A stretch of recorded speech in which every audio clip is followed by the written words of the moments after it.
Liverpool has to be the only club in the world that makes you feel on top of the world, then a couple of days later sends you crashing back to reality.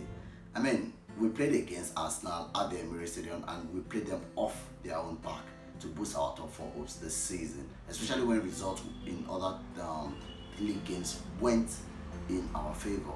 And only for us to play Madrid literally at their training pitch. Yeah, it is a training pitch. I mean, since the beginning of the pandemic, they've not been able to use the Santiago Bernabeau anymore, and they played us off the park. There was no creativity, no aggression, no tenacity, nothing. And I don't know, we're lucky to get an away goal, and I mean, it was nothing to write home about. I was literally sad throughout last night, especially when I left the office like early. I mean, based on my usual standards, and I ran home to watch the game only for me to be beaten 3-1 by Vinicius. 2 goals from Vinicius. It doesn't even make any sense. Vinicius scoring 2 against Liverpool. This guy I've never scored anytime I watch their game. His end product is terrible. His final balls, nothing to write home about. But I mean, against Liverpool, he scored 2 goals. He became a prime Ronaldo all of a sudden. I really don't understand how that works, but it's just a very terrible performance, and I feel very, very, very terrible, especially when Liverpool fans were literally calling for this tie. I don't know what confidence they had or where they got this confidence from. Everybody, yes, I want Madrid, team revenge. Oh, why is Ramos not playing? Blah blah blah blah blah blah blah. And I'm like, didn't you guys just lose 6 at home in a row? All of a sudden, you're looking for Madrid. No disrespect to Porto, but I think that if we had gotten Porto, it would probably be a much less difficult game. Don't let me say easy, much less difficult game compared to the Madrid game, because trust me, this is almost the same Madrid side that won how many Champions League in a row, and we are playing against them. It just has to be overconfident, especially when they don't have their first choice center pairing, President of Bahrain, and of course Sergio Ramos, who Liverpool fans were thinking Mohamed Salah was going to get one against. But anyways, you guys hear much about it in my reaction. I know I'm really ranting right now, but you guys hear much about it in my reaction. Thank you so much for switching on for today's episode of my Liverpool games. You guys hear much about it in my reaction. Stay tuned, guys. For the lineup, I thought it was a pretty sexy lineup. I mean, that was how I put it when I first saw the lineup. Especially with our centre back pairing of Kabak and Phillips. I understand that they are inexperienced, but this guy has been doing so well in the Premier League this season with 4 clean sheets in a row for them. And together. And it was not a surprise that Alexander-Arnold and of course Robertson is starting in this important game with Alisson behind them in goal. In the middle of the pack, yes, Thiago was dropped for Keita. I totally understood why Klopp, rested Thiago, yeah. But if you are going to be resting Thiago, I would expect that you should start with our front 4 of Firmino, Jota, Salah, and Mane. If we were going to rest in, yes, because for me it would have been more of a 4-2-4 formation with Firmino playing number 10 position, in my opinion.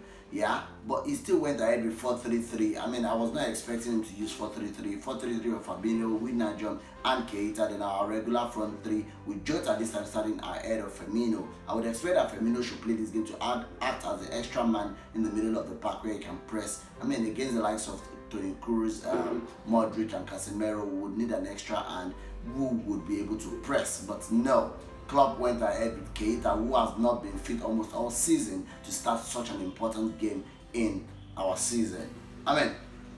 No offense to Keita, but he was totally hopeless in the first 45 minutes. He didn't even spend up to 45 minutes before he was hooked on for Thiago. Yes, I understand why he did not use Thiago, because Thiago, the role he would use Thiago in would earn us a yellow card by Thiago, which eventually did. He came on for the second minute and he got a yellow card in the second half. Yeah, but if Thiago was used in a more advanced position, I would understand that. But I really don't get it, because at the end of the day, when Thiago came onto the pitch, the midfield got better, but the damage had been done already. Now, you do not have basis centre halves. Why are you keeping a high line? You understand that they're going to be starting Vinicius, who is a speed monster, and you still went ahead and kept a high line. I don't get it for Klopp, in all honesty. I do not get it. This stubbornness is going to be the end of him in Liverpool, in all honesty. I don't understand why you would see that you are playing against a Madrid side who are young and full of pace, yeah, and you still keep a high line. Kabak and Nat Phillips are not the fastest defenders in the world. And it kept happening. I mean, the first 20 minutes of the game, Vinicius literally turned Trent Alexander-Arnold inside out. I mean, Trent had an amazing game against Arsenal. All the praises were there for him. Oh, look at this guy. Why would Gareth Southgate, bench this kind of player? Why wouldn't he take him to, the World Cup qualifiers? Blah blah blah. I bet Gareth Southgate would look after the game and say, I told you, that's the reason I did not pick him. Yeah, because he had a shocker of a game. I'm not going to blame him for the second goal that he passed to Asensio, but I felt like he needs to do more of concentration on his defending, as well as he put so much pressure on attack. Yeah, Robertson on the other hand was caught out a couple of times, and now Phillips had a shocker of a game by his own standards, but it's not expected. I mean, this guy has almost been flawless since he got into this side, and for him to have that type of game, I mean, he shouldn't have been having such game against Madrid in the Champions League, but that's what it is. That happened. If not for Kabak, trust me, we would have been like 5-0, into halftime in all honesty, because Kabak did excellently well. I want to believe that he was hooked off from the game because they need him to rest for subsequent games, because that's the only thing I can say from that. But if it was due to performance, I don't think he had a shocker. I don't know how would Nigel spend 90 minutes on that pitch. I don't understand how Diego Jota was subbed up for ineffective Mane. Mane was terrible. Yeah, and it's becoming alarming. I love Mane. You all know how much I love Mane, but Mane, I do not understand what he's doing in this Liverpool side. And if there's anyone we need to cash in on, including Firmino, yes, including Firmino, it will probably be Mane, because it looks like he has lost all this team. Well, I cannot blame him. He's been playing majority of our games in the last 3 seasons. I mean, Robertson, Trent, Mane, Salah has literally been playing almost all the games in the last couple of years, and that's the problem I'm having with Klopp.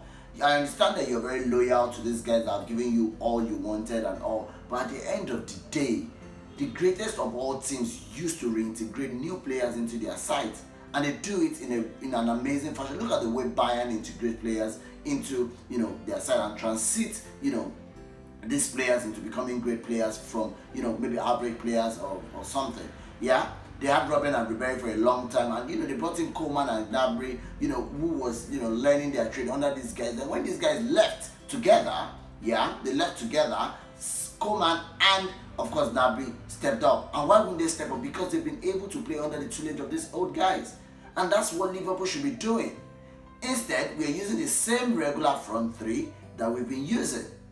We're using the same set of players, and now there's no even player that has such ability. That's why Mane can confidently do rubbish. Now look at Firmino. Firmino realized that Jota has come on, into Liverpool, and his place is already been up for debate.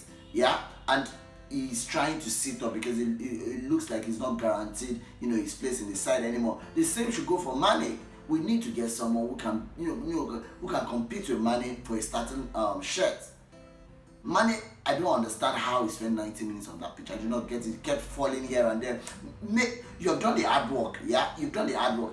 Make a simple pass and move on. Make a simple pass and move on. Our goal did not come until Diogo Jota again. This is obviously our savior. Missing 3 months during the winter period, obviously ruined our season. You cannot tell me anything different. But look at, he had to shoot the ball before Salah could eventually get a goal. Salah is having a shocker as well. He would not play anything. All of a sudden he pops up with a goal. That's Salah. Yes, he won't play anything, but pops up with a goal. Yes, goal wins us game. Yes, I get that. He got our away goal. Amazing. Yeah, but the point is, we need to do better as a team. Klopp needs to do better as a coach. That's the honest truth. Nobody is immune to criticisms. Klopp got it totally wrong. And you all wonder why Milner, at 34 years old, is starting, or 35, is starting in our midfield. He started against us now. I saw people cussing and making noises. Milner will keep things tidy for you. He might not be the most glamorous of all players, but he will do the basic things. With Nigel, he was just losing control of the ball. I don't want to mention Keita anymore. Fabinho had a stinker last night. He's been excellent all season. Yeah, but he had a stinker last night. That Modric moving into pass, for Vinicius' second goal should not happen. He shouldn't let him get into the box. It's basic. I mean, I can keep ranting from now to next year, and all rival fans will be enjoying this. But trust me, it was a very terrible performance from Liverpool. And all of you that were saying, after the game, saying that second leg is still there, we got an away goal. Are you saying that Madrid do not score against our defense at Anfield, especially after we have lost 6 consecutive games at home?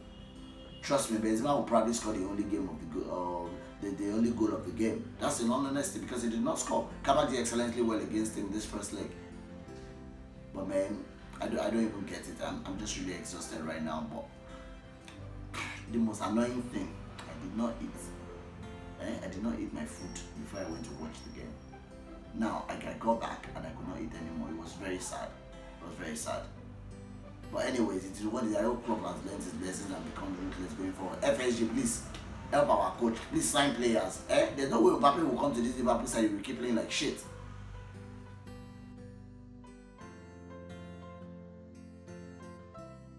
So guys, all road leads back to Anfield against Aston Villa. I mean, these guys won us 7-2 in the reverse fixture earlier in the season with Van Dijk playing and Andran in goal, of course. It's going to be another game entirely. Hopefully, we'll nick a win and we'll continue to push for the top 4 positions. Anyways, guys, thank you so much for watching today's episode of my Liverpool game. Don't forget to subscribe. Don't forget to turn on your notifications. Guys, follow me on Twitter on this is 09. Follow me on Instagram, Anfield Bloodline. I'll see you guys again after the game against Aston Villa. Take care of yourself and have a lovely day. Bye.